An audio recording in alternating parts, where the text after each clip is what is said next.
Meu nome é Henrique Ferreira e hoje eu vou começar a passar para vocês um curso sobre Python.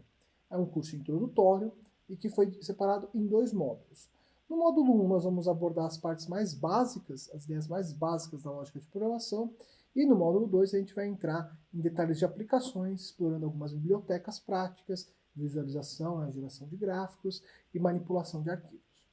Para esse módulo 1, eu vou focar na utilização do ambiente de programação Google Colab.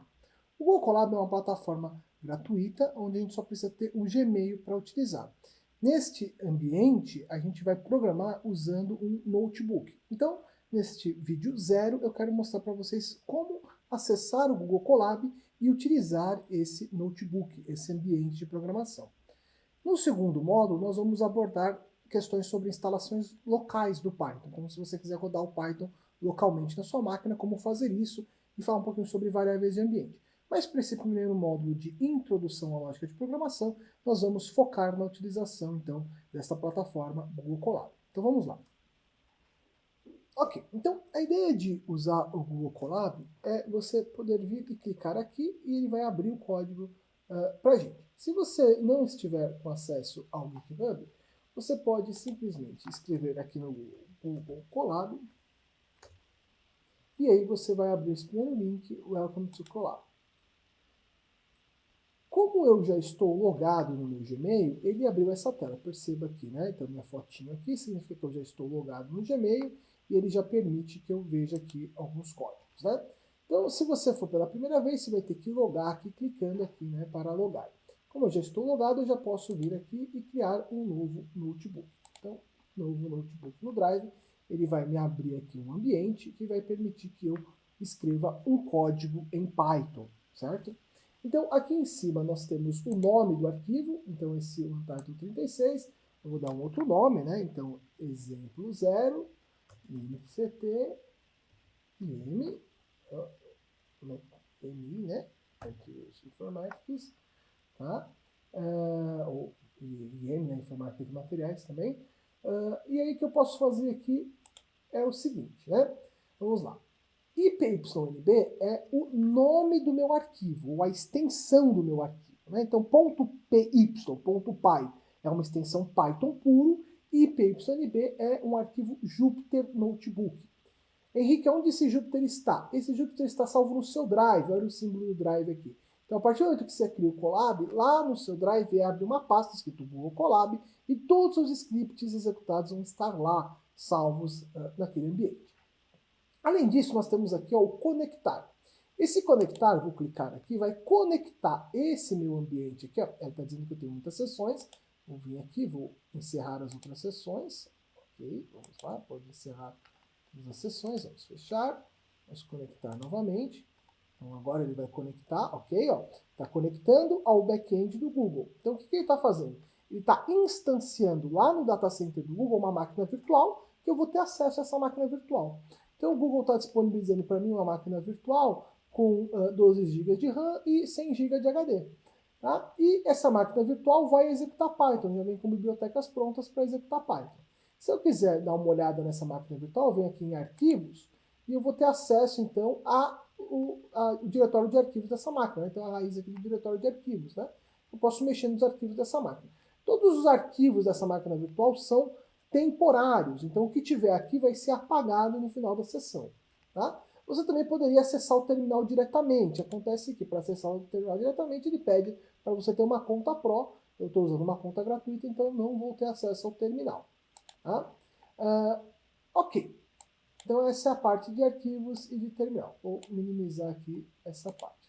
Agora, e esse ambiente principal aqui? Isso aqui é uma célula. Na célula nós escrevemos código, por exemplo, A igual a 10. Então eu estou criando uma variável, A igual a 10, e eu vou executar essa célula. Ctrl Enter, executa a célula. Então ele executou A igual a 10. Tá? Eu posso apertar também Shift Enter. Shift Enter vai executar e passar para uma nova célula abaixo. E agora eu posso usar Print A. Print é para printar na tela, né? Então, printar o resultado. Então, printar o valor da variável A. Então, ele vai mostrar aqui o resultado 10. Então, no ambiente Colab, não sou obrigado a usar o print. A última variável sempre é printada. Então, se eu deixar a variável solta aqui, ó, ele vai printar ela automaticamente.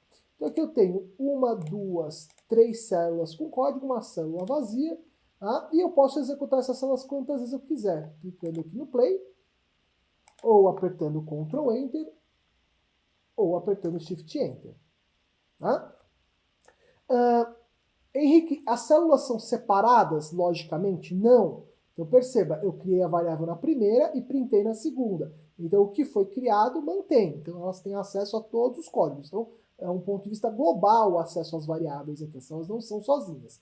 Entretanto, as execuções são parciais. Eu executo cada trecho naquilo que está na célula. Então a execução é parcial.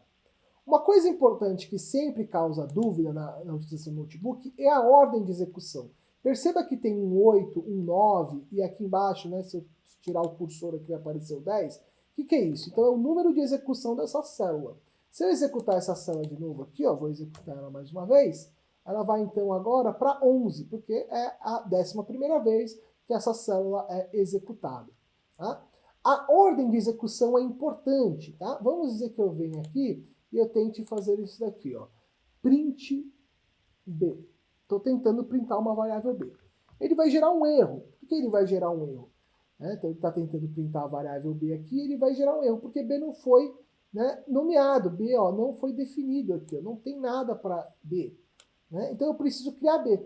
Então se eu vier aqui, ó, aqui embaixo, e colocar B igual a 10, bem, agora eu tenho B, né, sendo atribuído. Então B igual a 10. Se eu voltar aqui em cima e executar essa célula de novo, agora ele vai printar o B. Perfeito, mas cuidado, porque eu sei que eu executei essa célula e depois essa. Mas uma pessoa que vai pegar seu código vai tender a executar de cima para baixo. Ela não sabe que a execução da penúltima célula tem que ser pulada, executar da última e depois voltar, né, para a execução da anterior. Então, organize seu código de maneira que ele fique, né, sequencial. Então, eu vou colocar a célula aqui para baixo. Pronto, agora está sequencial, significa que eu posso vir executando de cima para baixo sem nenhum problema. Tá? Mais alguns detalhes. O ambiente notebook é interessante porque ele permite que as células sejam de código ou de texto. Olha mais texto aqui, ó. Então, esse texto permite que eu coloque alguns comentários gerais. Por exemplo, o jogo da velha é para título, e eu escrevo aqui, ó, exemplo de título. Então, na hora que eu executar, vai aparecer escrito grandão aqui, né? Eu posso colocar mais informação. Então, eu posso colocar aqui mais infos. Vamos colocar assim, mais infos, né? Posso colocar aqui, né, mais infos.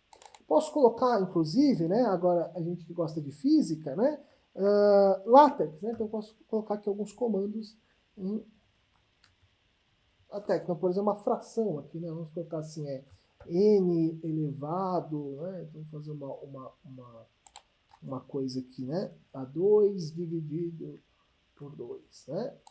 Então, por exemplo, né? E vamos fechar aqui.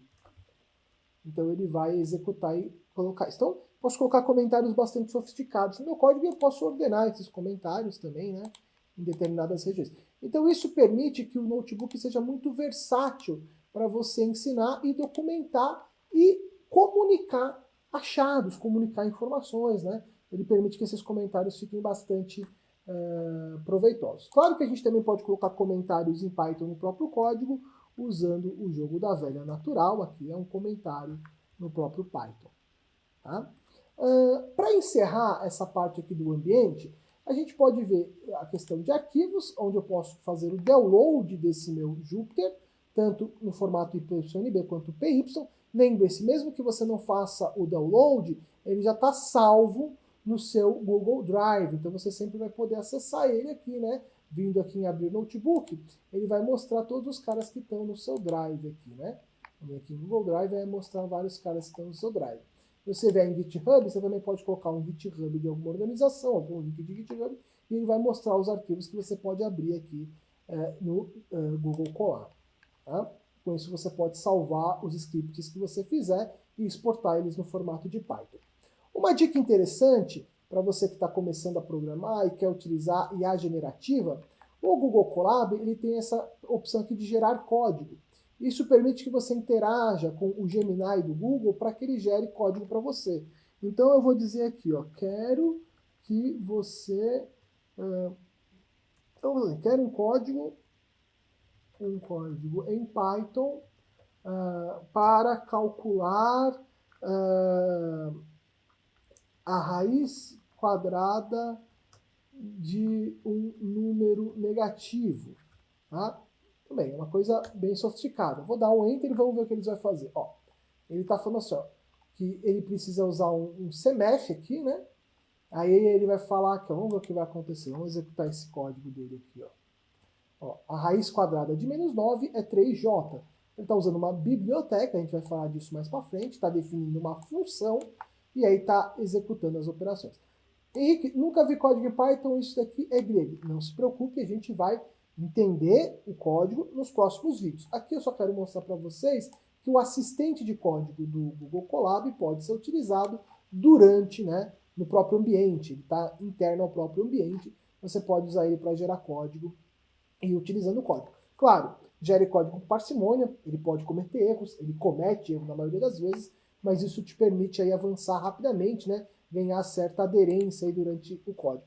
E uma coisa interessante também é que se você escrever qualquer besteira aqui, ó, e gerar um erro, ele aparece essa opção explicar erro, que também é associada à IA generativa. Ele manda lá para o Gemini o erro, e aí o Gemini vai explicar o erro que está acontecendo, e ele pode te dar uma sugestão de solução desse erro. Né? Então aqui ele dá uma sugestão, está falando, ó, por exemplo, você quer criar uma variável, né? E é por isso que deu erro, e coisas do gênero. Se no seu ambiente Colab não estiver aparecendo o Gemini, você pode vir aqui na engrenagemzinha, vir aqui assistência de IA e dar o consentimento. Lembrem-se, né? Nada é de graça, tudo que você está escrevendo aqui está sendo usado para treinar as IAs do Google, né? Então se você tem alguma informação sensível, né, que você não quer expor, é melhor usar a instalação local do Python e não utilizar um assistente de código como o Gemini ou o próprio ChatGPT que você poderia acessar externamente para gerar código.